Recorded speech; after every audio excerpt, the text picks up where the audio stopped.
Hi, my name is Jeb, and welcome back to the Lazy Plant Corner, where we discuss loving and taking care of plants when you are lazy like me. So, today we are going to be tackling what to do when you're bringing a new plant into your home. Now, I'm not gonna lie, I don't do this for every plant. I didn't do this for every plant for a long time.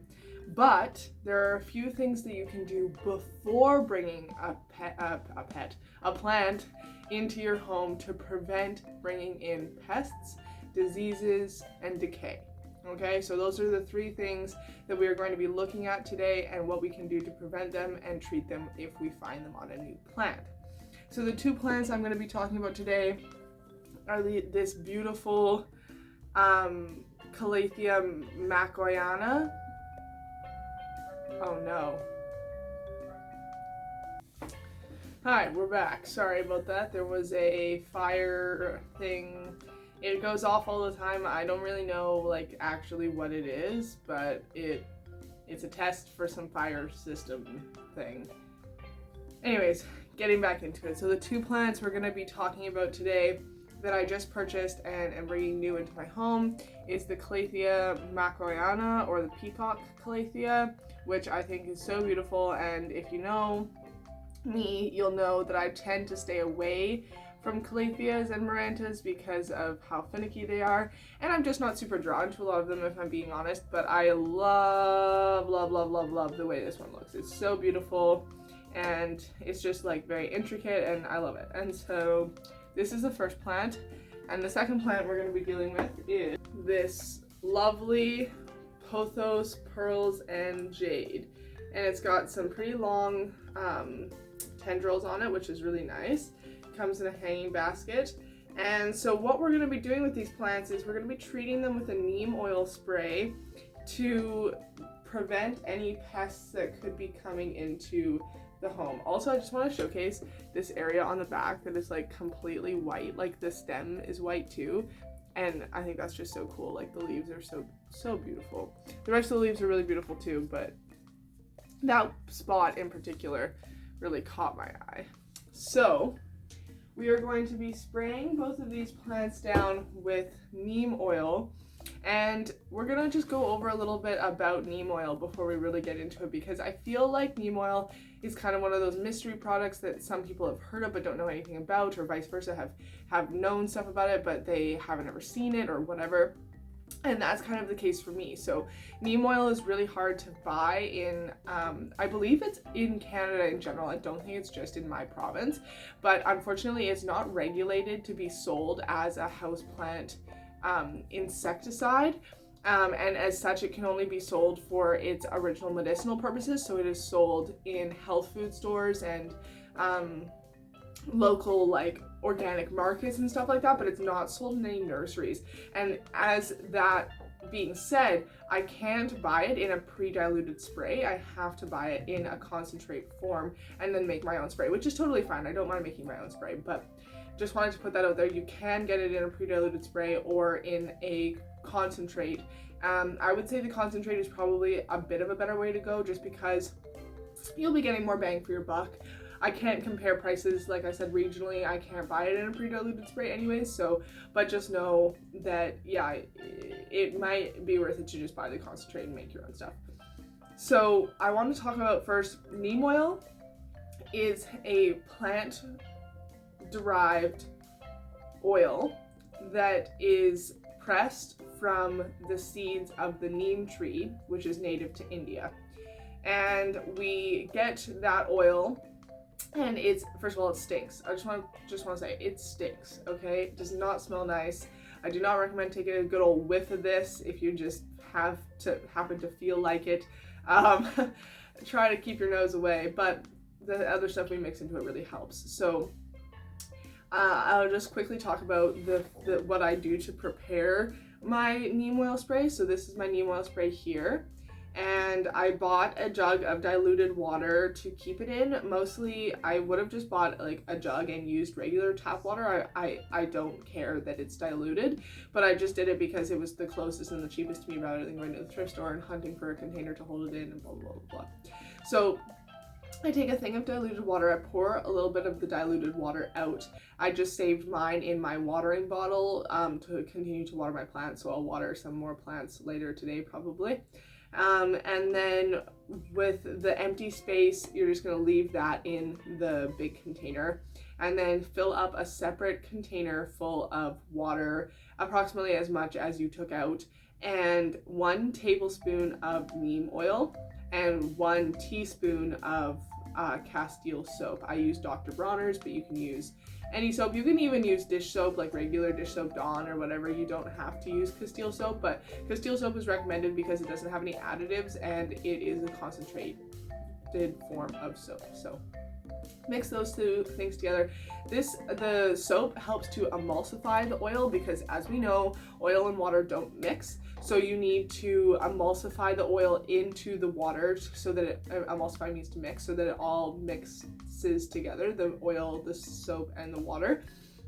You'll be left with like a really creamy looking frothy mixture, and then you're just going to pour that back into your big jug of water. And now I chose not to add the essential oils to my big jug of water because I have heard that essential oils don't do well when they're sitting. Like, the reason essential oils are kept in dark containers is because they can't have light hitting them. So my container here is pretty light. This does have the essential oil in it. I added it to this bottle, not to the big bottle, but I'm not too concerned. Like, there's really not that much in here. Like, to think a whole bottle of essential oils in a dark container versus 5 drops in a container this big with water and oil and soap, I'm not too concerned about it. But if you really are, you can always keep it in a glass tinted spray bottle. That would work just fine as well. So what neem oil does is it does two things. It creates a barrier on the leaf, but it doesn't clog the pores, which is really important. It actually does 3 things. It helps remove any staining on the leaves, and it acts as a preventative for pests. It is not necessarily a good treatment for pests, but it is a great preventative treatment for pests. It mostly kills small, soft-bodied insects such as aphids, thrips, spider mites, not so much the harder ones like scale or mealybugs, just because they have a bit of an exoskeleton. So what the neem oil does is it sits on the bugs and it penetrates their skin essentially, and it kills them. So that's what we want it to do. Don't feel bad about that because the pests are called pests for a reason. So what we're gonna do is just spray down all of the plants, or both of the plants, and then wipe it off with a soft cloth. I like to get my cloth wet beforehand just because, but you don't necessarily have to, as long as you're using like a microfiber cloth or a cloth that doesn't shed too much. And we're just gonna go to town and clean these boys, so let's jump right in. I have my plant down here, my spray right here, and my microfiber cloth right here. I have my plant sitting on a towel, just a scrap towel, just because, like I said, neem oil is stinky, it is sticky, and I don't particularly want it all over my carpet. So do whatever you need to do to keep your space safe, folks. So we're just gonna go to town, spray this boy down, wipe down his leaves, and we'll see how it goes.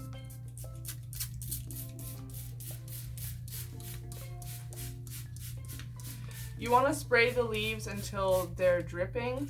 I like to lift up the leaves, spray underneath. But warning, if you do that, you will get it all over your hand. It doesn't smell nice. It just doesn't smell nice. So I'm actually just going to leave this plant, let it sit for just a moment, and then we'll wipe it down in just a second. And also, I want to talk about quickly that plants often come in very wet soil, and so if I were not, like, I got these plants as soon as they came off the shipment truck, almost literally, so I'm not too concerned about it being wet soil because I know they haven't been sitting at the box store being watered every day for a long time, they will dry out. They don't need to be changed for soil right now, but eventually I will repot them. Okay, so after this is sat for a little bit, we're just going to wipe down the leaves, and you want to try and wipe along the vein pattern of the leaves. And I'm going to go leaf by leaf, and I'm just going to wipe the fronts and the backs of the leaves, and hopefully this will kill any larva that has found its way onto the plant.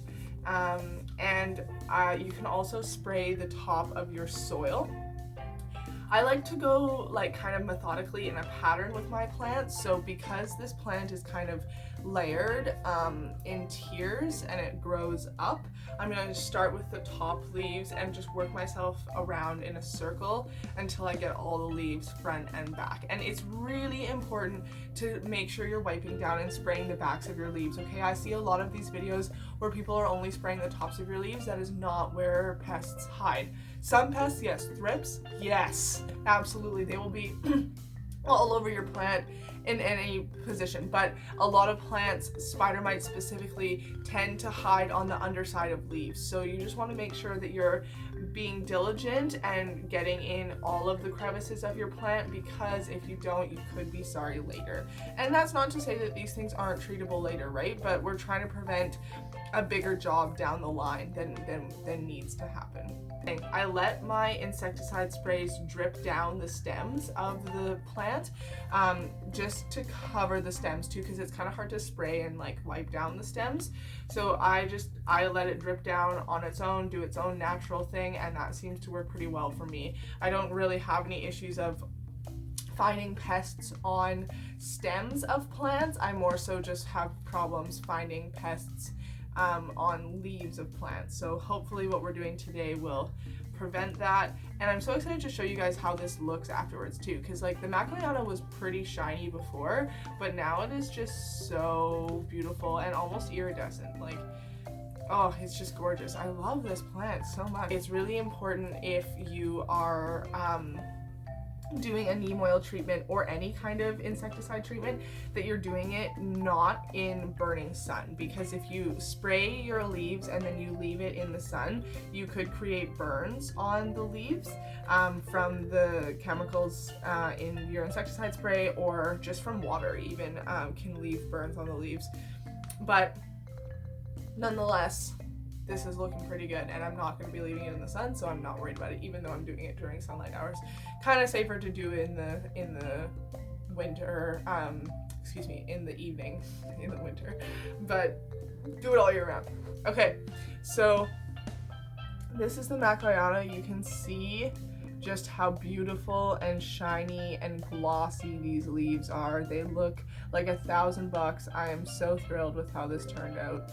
And yeah, I'm very pleased. There's nothing much to say about this going from here.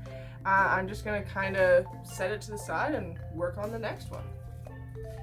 Now this next one might be a little trickier because it's a trailing plant, so it has long stems and little leaves, but that's okay. We'll work through it.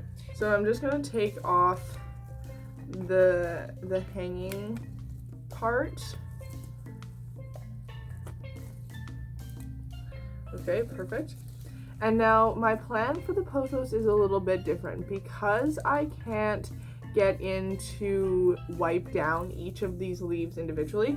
What I'm going to do is I'm going to spray the plant, and then I'm going to move it and shower it off in my shower. So it's just going to look something like this.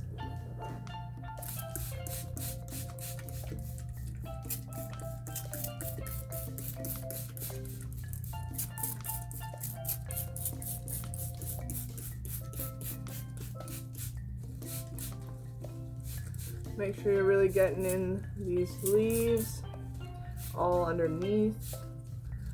Don't want to miss anything.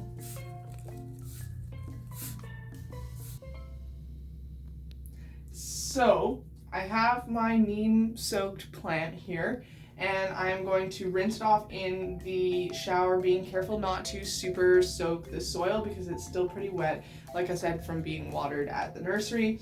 So I'm just gonna rinse off the foliage and try and get as much of the neem residue off, and hopefully that's good enough.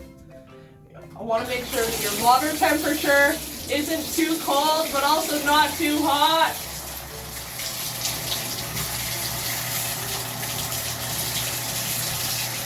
Don't want to shock the plant either way.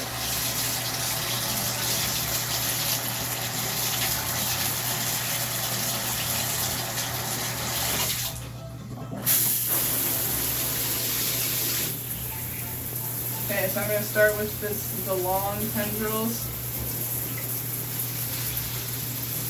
Don't be afraid to get yourself wet, because it's going to happen. And then just on its side, rinsing off all of the, see how I'm holding the pot on the side so that the water doesn't go into the pot?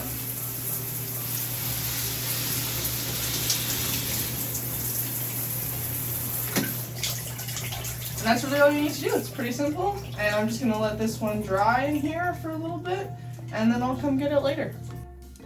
Alright, so that brings us to the end of our prepping houseplants to come into your home video. I hope you learned something. I hope that this video was enjoyable for you. If you have any tips, tricks, comments, love to share, leave them down below. If you enjoyed this video and you want to hang out with me more often / watch some more of my content, hit subscribe. And until next time, take care of yourself, enjoy your plants, and I will see you soon.